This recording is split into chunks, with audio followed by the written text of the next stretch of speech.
Hello, I hope you're having a great day today. Today's devotion, I want to talk about the different types of people we see in life, the ways we embrace those people, and the things that we can learn about ourselves as we are in ministry, as we try to discover who we are and what God calls us to. Our full-time staff here at Wesley Woods had a retreat this last week. One of the things we did as part of it was we took the Kersey temperament test. It scores you on 70 questions and tells you what your tendencies are, the ways in which you process information, the responses you give to the people that are around you. On that test, I scored an idealist champion. It means that I'm somebody who likes ideas, somebody who finds a lot of positive, sometimes more positive than is actually there. Somebody who invests in individuals, who encourages them to have opportunities to grow. I champion their abilities to learn from their mistakes, to continue to develop. As a champion idealist, I'm not somebody who's good necessarily at seeing the fault in others. In fact, according to the temperament, it makes me uncomfortable when people are critical of one another. There's some of that that's true. There's some of that that's true. But I believe in things like this, we all step outside of our boxes to fulfill the roles that God has asked us to be the people who God has challenged us to be. And in that first part where it says, if someone's caught in sin, you who are spiritual should restore them gently. That's not something that I do very well. I have to be conscious about it and really make an effort to do it. Because I prefer to see the good in everyone and to encourage them to learn from mistakes, but rather than to discipline, to ask for what changed? How can you do better next time? Where are you going to grow? And sometimes I give people way too many chances. And that's just who I am. I'm a champion, I'm an idealist. I want people to succeed. First question of the day is, are there people in your life that you're giving too many chances to? Are there people in your life that are struggling with different sins, whether it's greed or frustration or envy or anger or whatever it is? Are they there and you're ignoring them?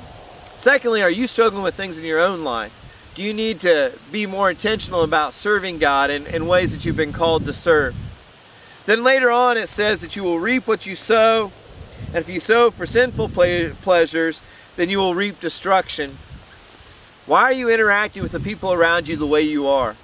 Is it because you genuinely care about them? You genuinely care about where they are spiritually? Or is it to receive some kind of reward for yourself? Are you getting something from the friendship that is personal or is self-centered? If so, you really should evaluate, because God calls us to give. I'm not saying that we should always live in displeasure, but that we should evaluate our actions and the reasons we do the things that we do.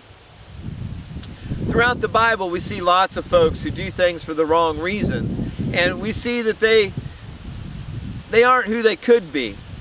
They aren't who they could be. So I'd like you to take a little bit today to read through Galatians 6 again, and then jot down some notes.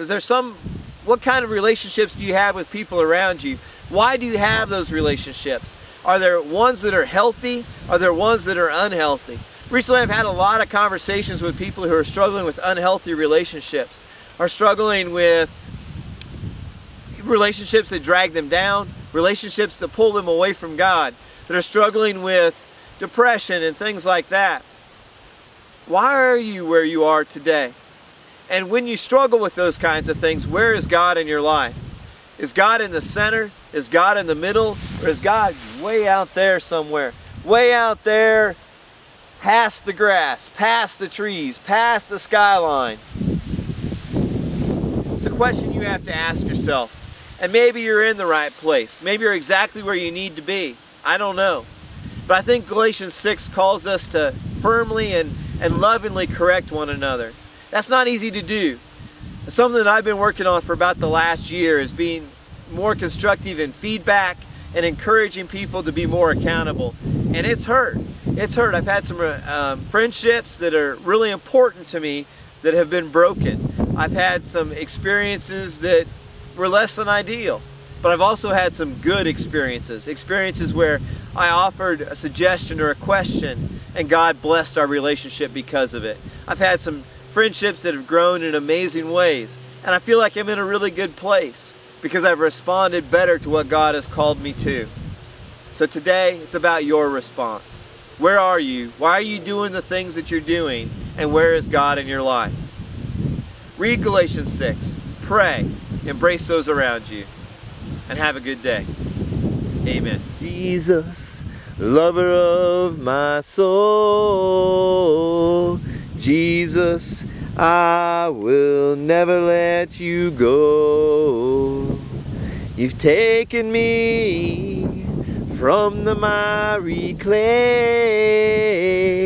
set my feet upon the rock, and now I know I love you, I need you. Though my world may fall, I'll never let you go.